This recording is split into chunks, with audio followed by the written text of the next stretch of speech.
Ang kwento ay nagsisimula sa isang labanan sa pagitan ng dalawang dakilang pamilya na iwinawagayway ang kanilang mga banner sa magkabilang panig. Gayunpaman, kapwa sila nagkasundo sa isang tigil putukan dahil sa isang mas malaking banta na sisira sa mundo tulad ng nangyayari ngayon. Ang kontinente ng sinaunang Japan ay kasalukuyang nakikipaglaban sa isang salot na dulot ng masamang higanteng demonyong dragon na ang pangalan ay Zord. Walang katulad ang dragon na ito at wala pang nakakatalo dito sa anumang gusto nitong gawin. Sa tuwing magigising ang dragon na ito, sinusunog nito ang mga bayan at nayon. Ngunit walang tao ang may kakayahan upang pigilan ang mga pag-atake nito para mabigyan ng oras ang mga tao na lumikas. Sa mundong ito, mayroong mag-asawang mages na inaasahan ng mga tao at nagkaanak sila ng isang batang lalaki na pinangalanan nilang Hero. Isang gabi, nang tumigil ang lahat ng labanan, sinabi ng dalawang mages sa lahat na kailangan nilang selyuhan ang dragon ngayong gabi bago pa mahuli ang lahat. Kaya naman, nagtipon ng lahat ng mga sundalo at mga taong nakabalabal, naghihintay sa paglitaw ng dragon na si Zord at tuluyang selyuhan ito ng tuluyan sa sandaling lumabas ang kulay ubeng buwan. Makikita natin ang ina ni Hero, isang tanyag na bruha na kilala sa kanyang kahangahangang paggamit ng espada at sa kanyang dalawang malalaki at umaalog na lobo. Sinadya niyang ilagay ang sarili bilang pain, kunwari nagsasakripisyo upang akitin ang dragon dahil sa alamat na mahilig din si Zord sa malalaking cocomelon tulad natin. Nang siya'y sumigaw ng tulong, dalawang kuko ang umusbong mula sa lupa at isang higanteng anino ang bumuo sa paligid ng ritual at muli nang nagising si Z. Nang magising ito, bumuga ito ng malakas na sigaw at sinimulang atakihin ang ina ni Hero, ngunit sa sandaling ito, mabilis siyang gumamit ng isang spell para palayain ang sarili at ilagay ang mga kadena sa dragon at binunot ang kanyang espada. Sa sandaling ito, nag-transform ang ama ni Hero na si Bro mula sa isa sa mga sundalo patungo sa kanyang tunay na anyo at sinimulan ang seremonya ng pagsil.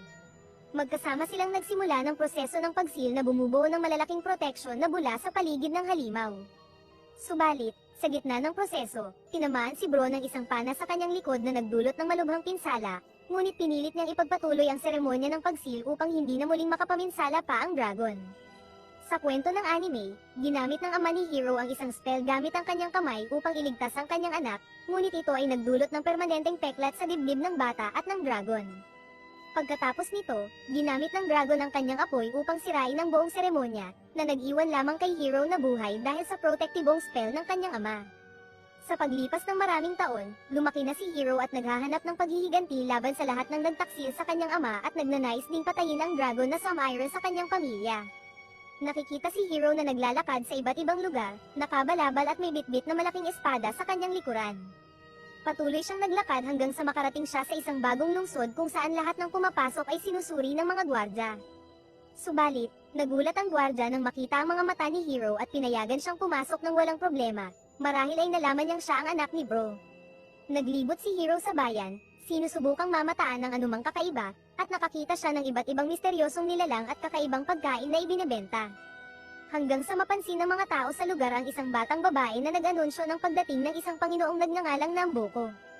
Tinawag niya si Namboko, at dumating ito sakay ng isang karwahe na napapalibutan ng maraming gwardya at sundalo. Nagsimulang maghagi-sinuko ng mga tansong barya sa mga tao at tinawag silang lahat na walang kwentang mabahong magsasaka at nag-utos na yumukod sa kanya. Kaagad na pinulot ng mga taga-nayon ng mga barya at nagsimulang mag-away dahil dito. Isa sa mga barya ay nahulog malapit kay Hero at sinubukan niyang damputin ito, ngunit isang batang magnanakaw mula sa lungsod na nagngangalang Peset ang umagaw nito mula kay Hero. Pinagsabihan si Peset ng kanyang grupo na huwag kunin ang pera ni Namboko dahil ipinamamahagi ni Namboko ang perang kinuha niya mula sa kanila. Napansin ng isa sa mga bata na mayroong Grand Troa si Lord Namboko sa kanyang karwahe, isang bagay na magkakaloob ng kahit anong hiling at magbibigay ng lahat ng pera at pagkain na kailangan nila upang hindi na muling maghirap pa. Gayunpaman, sinabi ng kanilang leader na kalimutan na ito dahil imposible raw nakawin ang Grand Troa at kailangan na nilang umalis bago magalit ang kanilang boss. Ngunit nanatili si Peset at hindi niya mapigil ang akyatin ng karwahe matapos niyang makita ang Grand Troa. Napansin ito ni Lord Namboko matapos maglibot pa si Hero at makita niya ang isang lalaki sa tabi ng kalsada na nagsasabing mayroon siyang bihirang crest na nagmula sa Heroong tinalo ang masamang dragon. Ngunit iba ang kwento ng lalaki kumpara sa alam ni Hero na totoong nangyari noong araw na iyon, subalit tunay ang hawak niyang crest. Biglang inagaw ng isa sa mga batang magnanakaw ang crest mula sa kamay ng lalaki at tumakbo, ngunit mayroong higanteng bodyguard ang mga ngalakal na hinuli ang bata at itinaas siya sa hangin. Inutusan ng mga ngalakal ang malaking bodyguard na suntukin ang bata ng 3 beses at bawiin ang crest. Ngunit bago pa man nila maisakatuparan ang kanilang plano, lumitaw si Hero sa tamang oras at itinutok ang kanyang malaking espada sa pangit na mukha ng ogre na bodyguard at sinabihan ito na tanging kapag seryoso lamang siya kung kailan niya huhugutan ang kanyang espada. Sinabi ni Hero sa mga ngalakal na babayaran niya ang crest at pagkatapos ay binato niya ang lalaki ng gintong barya na doble ang halaga sa hinihingi nito. Pinakawalan nila ang bata at nagpasalamat ang mga ngalakal kay Hero sa kanyang kabaitan. Gayunpaman, sinabi ng bata kay Hero na sinira niya ang kanilang plano dahil sinusubukan niyang ipahuli ang kanyang sarili sa bodyguard para pagalitan sa pagkuha ng crest, habang ang iba pang mga batang magnanakaw sa kalye ay nagnanakaw ng mga bagay mula sa tindahan at mga wallet ng mga ngalakal. Sinabi ng bata na nagastos ni Hero ang isang kayamanan sa pagtatangkang maging mabait na tao. Noon din, inagaw ng bata ang crest mula sa mga kamay ni Hero at mabilis na tumakbo palayo kasama ang kanyang mga kaibigan sa kalye. Kalaunan, bumalik ang mga bata sa kanilang lihim na taguan sa lungsod at pinag-usapan kung paano naging isang abala si Hero at sinira ang kanilang pagkakataong magnakaw. Gayunpaman, palihim na sumunod si Hero sa kanilang base at naibalik ang crest, sinasabing pagmamay-ari niya ito at walang alam ang mga bata kung gaano ito kahalaga at kung ano ang ibig sabihin nito sa kanya. Tinanong ni Hero ang bata na nagnakaw nito kung ano ang pangalan niya, at nagpakilala siya bilang Tomet. Tinawag ng ibang mga bata si Hero na tanga at sinabing ang kanilang ninakaw ay sa kanila pa rin, kaya tumakbo si Hero at hinabol siya ng mga bata sa ibabaw ng mga bubungan at sa mga eskinita. Samantala, isa pang misteryosong lalaki na nagngangalang Juro, isang malaki at nakakatakot na nilalang na may mga peklat sa mukha, ay naroon din sa merkado at nagmamasid, at nagtatanong sa mga estranghero kung nakita nila ang isang batang may malaking espada na nagngangalang Hero, na may daladalang larawan ng bida sa isang piraso ng papel, ngunit walang sino man sa merkado ang naalala na nakita ang batang iyon. Sa kabila ng mga pangyayari, sinabi ng kasama ni Juro kay Juro na masyado na siyang maraming ninakaw mula sa kanila at ito ang unang bayan na malamang bisitahin ni Hero, sa isang grand mansion sa kabilang dako ng bayan. Sinuko ay nagdaos ng marangyang hapunan para sa kanyang mga bisita sa kabila ng kanyang pagpapanggap bilang isang simpleng merchant. Dito, lumitaw ang tunay na kulay ni Nano nang pilitin niya ang kanyang mga bisita na ibenta ang kanilang mahahalagang magic items, na nagdulot ng pag-aalala sa mga elit ng lungsod dahil sa takot sa pagtaas ng mga presyo at potensyal na kaguluhan. Tumindi ang tensyon ng aksidenteng mabasag ng isang maamong servant, na dati nang bumati kay Nanbo, ang isang bihirang jar, na ikinagalit ng lord ng lungsod. Subalit bago pa man siya makapagsalita, mabilis na nang himasok ang armadong mga gwardya ni Nano, handang ipatupad ang kagustuhan ng kanilang master. Sa pagtaas ng tensyon sa mansion, inilantad ng babae ang Grand Troa at iminungkahi ang pakikipagsosyo kay Nanbo. Natukso sa alok ngunit nag-aalangan dahil sa kanyang reputasyon, nagatubili ang lalaki. Bigla, isang maliit na dragon-like creature ang lumipad at kinuha ang crystal gamit ang kanyang dila. Mabilis na tumugon ang babae sa pamamagitan ng paggamit ng kanyang magic upang buksan ang kisame, na nagdulot upang mahulog ang nilalang at si Peset. Kinabukasan, natagpuan ni Peset ang kanyang sarili na nakagapos sa City Square, nakaharap sa parusang kamatayan. Parang may orasan, pinigilan ni Hero ang pagbitay sa kanya ng may kasanayan. Bagamat kumilos ang mga sundalo ni Nano, madali silang napigilan ni Hero. Nagalit, inilabas ng babae ang kanyang lightning magic laban kay Hero, na mahusay niyang naiwasan. Habang tumitindi ang sitwasyon, isang matibay na estranghero ang lumitaw at iniligtas si Hero mula sa panganib. Sinamantala ng babae ang pagkakataon at hinawakan ng Grand Troa, ngunit matapang na inangkin ito ni Hero bilang pag-aari ng kanyang ama, na nagdulot ng pagkabahala kay Nuko sa isang desperadong hakbang. Pinadaloy ng babae ang mahiwagang kapangyarihan ng Grand Tro, at nagpakawala ng makapangyarihang pagsabog patungo kay Hero. Dahil sa kanyang mabilis na reflex, nakaiwas si Hero sa atake ngunit hindi bago tamaan ng babae ng pagsabog. Ang puwersa ng pagsabog ay nagtulak sa kanya patungo sa bundok, na nagdulot ng malakas na pagsabog na nagpasabog sa tuktok nito. Habang lumalsetelang ang alikabok, kapwa nagliwanag ang selyo sa dagot at ang emblem sa dibdib ni Hero. Dahil sa bulad na paghahangad ng paghihiganti, nagpakawala si Hero ng sunod-sunod na atake laban sa napakalaking dragon, ngunit walang epektong napapala at madali siyang napipigilan. Nang mukhang wala ng pag-asa, biglang dumating si Juro upang tulungan ang kanyang kaibigan. Napagtanto ng mga sundalo ang kanilang walang saysay na pagsisikap laban kina Dragon Zord, itinoon nila ang kanilang mga pana kina Hero at Juro sa desperasyon. Subalit, bago pa man tamaan ng mga pana ang kanilang target, hindi inaasahang iniligtas ng alamat na dragon ang Do, ikinagulat ng lahat sa kanyang protektibong kilos. Sa isang pagsabog ng galit, inilabas ng Dragon Zord ang kanyang puot sa lungsod, winasak ang lahat sa kanyang landas bago tuluyang naglaho sa mga anino. Samantalang galit na galit ang lalaking katabi ni Nuko. Si Nuko mismo ay may ngiting nasisiyahan, aninag ang ligaya sa takot na kanyang itinanim. Natutuwa siya sa pagkaalam na ang mga tao ngayon ay humihingi ng kanyang proteksyon sa harap ng ganitong terror.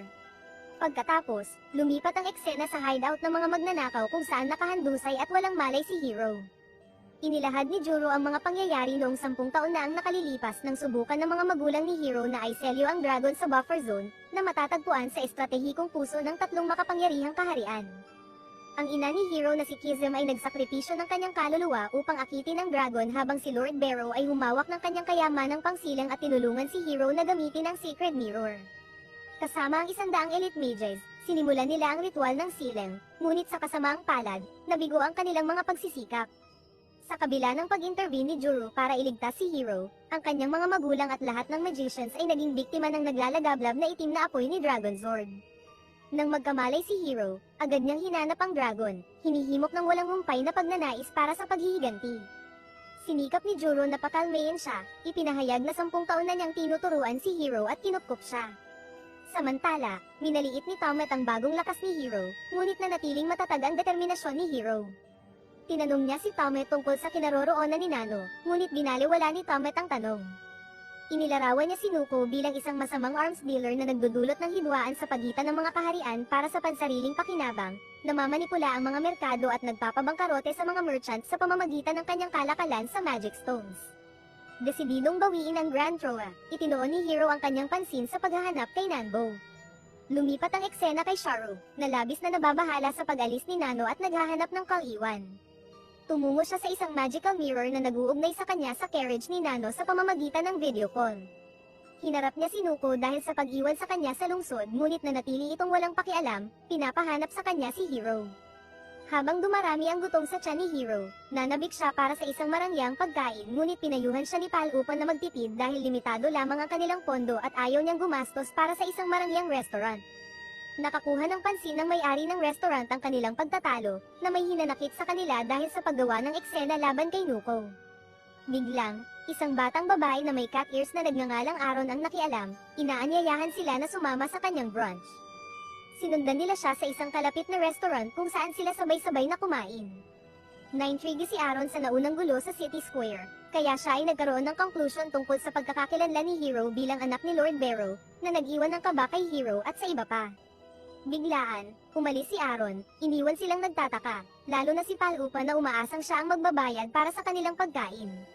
Kalaunan ng gabing iyon, si Hiro at ang kanyang mga kasama ay naghanap ng kanlungan sa base ng mga magnanakaw, sa inis ni Tomet. Gayunpaman, ang ibang mga bata ay itinuring si Hiro bilang kanilang tagapagligtas at ipinagtanggol ang kanyang presensya. Pumayag si Tomet na manatili sila ngunit natagpuan ang sarili na nakikipagtalo kay Hiro tungkol sa mga ayos sa pagtulong. Kinabukasan, tinanong ni Tomet si Hiro tungkol sa kanilang mga plano, ngunit nanatiling matatag si Hiro sa kanyang layunin na hanapin si Nuko at mabawi ang Grand Troa. Si Juro naman, ay tumangging maging sunod sa Niren at binalaan si Hiro sa kanyang mga napapansing kahinaan, pinayuhan siyang mag-ingat sa kanyang pagtugis. Tinawag niya si Hiro na hindi mahusay na swordsman na puro salita ngunit walang kasanayan. Imunungkahi ni Juro na manatili muna ang iba sa base habang pinapahusay ni Hiro ang kanyang mga kasanayan, bagaman tutol si Tomet sa ideya. Tiniyak ni Hiro kay Tomet na aalagaan sila ni Juro at pati na rin magluluto para sa kanila. Hindi nagtagal, sumang-ayon ang mga bata, at pagkatapos, nagtungo sina Hiro at Juro sa disyerto.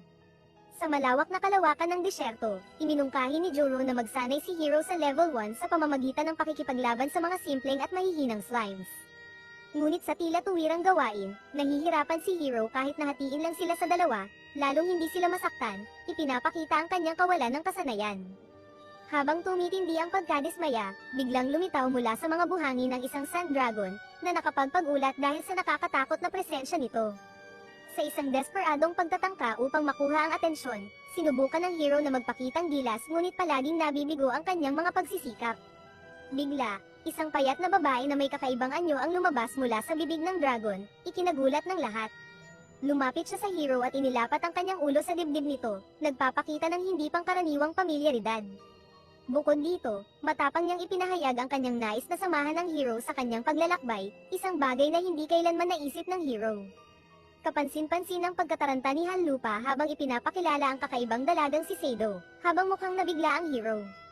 Bago pa man nila lubos na maproseso ang sitwasyon, inatake ni Juro si Seido ngunit pinigilan siya ng hero. Patuloy ang kakaibang kilos ni Seido habang abala siya sa pagpulot ng kung ano-ano sa sahig ng disyerto. Samantala, sinamantala ng iba ang pagkakataon upang tumakas pabalik sa kanilang base kung saan pinamunuan ng hero ang paghahanda ng pagkain para sa kanila. Sa kalaunan, malalim ang pag-iisip ng hero, pinagninilayan ang hindi pangkaraniwang presensya ni Seido. Biro ni Tom na tila nagpapahiwatig na siya ay isang desperadong binata na tiyak na nabighani sa kanya, na nagdulot ng inis na reaksyon mula sa hero. Bagamat naiinis, hindi maalis ng hero ang pag-aalala sa tila pag-iisa ni Seido. Nagbigay si Tom ng pananaw, ipinaalala sa kanya na sila rin ay nag-iisa ng walang magulang, at nag-alay ng pakikiramay sa pagkawala ng mga magulang ng hero kahit matagal na itong nangyari. Samantala, sa lungsod, patuloy ang paghahanap ni Char Charo at ng kanyang mga sundalo kay Hero, ngunit walang tagumpay. Bigla, sa kanilang pagkagulat, lumitaw si Seido, na nagdagdag ng isa pang antas ng misteryo sa isang sitwasyong nakakalito na. Nagbago ang eksena patungo sa isang lumulutang na palasyo sa lupain kung saan napupunta ang mga pag-asa para mamatay. Sa loob nito, si Nuko, ang mastermind sa likod ng maraming kasamaang gawain, ay nag-review ng mga ulat sa kalakalan at inutusan si Dr. Bahara na ihanda ang mga armas para sa paparating na digmaan sa kanyang laboratorio. Sa kabila ng mga mahahalagang bagay na nakataya, ipinahayag ni Dr. Bahara, sa hindi malamang dahilan, ang pag-aalala para sa kagalingan ni Seido. Nang gabing iyon, misteryosong lumitaw si Seido sa base ng mga magnanakaw, ikinagulat ng lahat. Naranasan ni Tom ang pangkaraniwang sandali sa buhay ng isang Chad nang mabigani siya sa kanyang kagandahan sa una, ngunit mabilis siyang nairita sa kanyang kaprityosong ugali. Idinagdag ni Seido ang lasa sa kanyang kakaibang ugali sa pamamagitan ng pagbabala kay Hero na susundan niya ito kahit saan siya magpunta, na para sa akin ay tunog medyo kangki. Pagkatapos, tinukso ni Tom ang Hero, na iminungkahi na ang kanyang misyon na tapusin si Dragon Zord ay pansamantalang itinigil dahil nakahanap siya ng bagong pag-ibig. Humigting ang tensyon sa pagitan ni Hero at Tom hanggang sa uminit ang kanilang pagtatalo hanggang sa pumagitna si Seido. Sa wakas ay nagpakita ng kaunting katinoan sa pamamagitan ng paghila kay Hero palayo upang pahupain ang sitwasyon. Kinabukasan, nagtungo sina Juro at Palupa sa pamilihan para mamili ngunit nalaman nilang halos wala na silang pera. Samantala, naglakbay si Hero sa disyerto kasama si Seido upang pagbutihin ang kanyang mga kasanayan sa pakikipaglaban. Muling nakaharap ni Hero ang mga slimes ngunit nahirapan siya muli. Bigla, isang lobo ang sumugod sa kanila at inatake sila. Sa desperadong tangkang magpahanga kay Seido, matapang na nakipaglaban si Hero sa lobo ngunit agad siyang nalupig at bumagsak habang ang lobo naman ay lumipat ng atensyon kay Seido. Sa huling lakas, tinangka ni Hero na ipagtanggol si Seido ngunit sa kanyang pagkagulat, nanatiling kalmado si Seido at biglang bumagsak ang lobo sa tabi niya. Ipinakita ni Seido, na palaging kakaiba, na siya pala ay nakatulog bago ang atake ng lobo. Napansin ang sugat sa balikat ni Hero, madali itong pinagaling ni Seido gamit ang kanyang mahika, ikinagulat niya. Kalaunan, nagawang ibenta ni Hero ang lobo kapalit ng gintong barya ngunit nagreklamo siya sa kakarampot na kita. Nabago ang kanyang mood nang makita niya ang isang lalaki na hinihila ng mga sundalo patungo sa sapilitang paggawa sa minahan ng Magic Stone. Hindi makatiis sa gayong kawalang katarungan, pinakiusapan ni Hero si Seido na maghintay habang siya ay nakialam at hinamon ng mga sundalo na palayain ang lalaki, ngunit sinalubong siya ng karahasan at mabilis na natalo at binugbog ng mga sundalo. Matapos mahuli, nakulong si Hero kasama ang lalaking sinubukan niyang iligtas. Ibinunyag ng lalaki ang malungkot na katotohanan na ang mga ipinadadala sa minahan ay hindi na nakakabalik, hudyat para kay Hero na magplano ng pagtakas gamit ang kanyang peking badge, sa kabila ng pagkadismaya ng lalaki. Samantala, lumalala ang pagkabahala ni Charish Charo nang hindi gumana ang kanyang magic mirror, at malaman ang pagkakahuli at pagkakakulong ni Hero sa palasyo. Agad na kumilos si Charish Charo upang makialam, habang sa isang madilim na eskinita, abala si Tomet sa paghahanap ng paraan upang matunton si Hero, ngunit di inaasahang sinundan siya ni Seido. Habang tumitindi ang tensyon, ang kanyang presensya ay nagdulot ng hindi inaasahang pagbabago sa problemadong sitwasyon ni Tomas. Sa palasyo, nagnitnit sa galit ang Panginoon ng lungsod nang makialam si Nuko sa kanyang mga gawain. Nang matuklasan niyang nawawala ang kanyang ledger mula sa taguan nito, napagtanto ng Panginoon na nanganganib ang kanyang mga lihim dahil sa banta ni Tomas na ibubunyag ang kanyang mga gawain. Naharap sa isang dilema ang Panginoon, kinalaunan, naabutan sina Tomet at Seido ng mga Royal Guard sa isang ambush, ngunit swerteng dumating sina Juro at Palupa sa tamang oras upang mabawi ang ledger, na nagbigay daan sa kanilang pag-secure sa kalayaan ni Hero at ng iba pang mga bilanggo. Kinabukasan, sinubukan ni Hero na paalisin si Seido, pinapayuhan siyang iwan siya sa kanyang pagsasanay, ngunit patuloy pa rin si Seido sa pagsunod sa kanya, at hindi na makayanan ni Hiro ang kanyang kakatwang ugali, lalo na habang nagsasanay.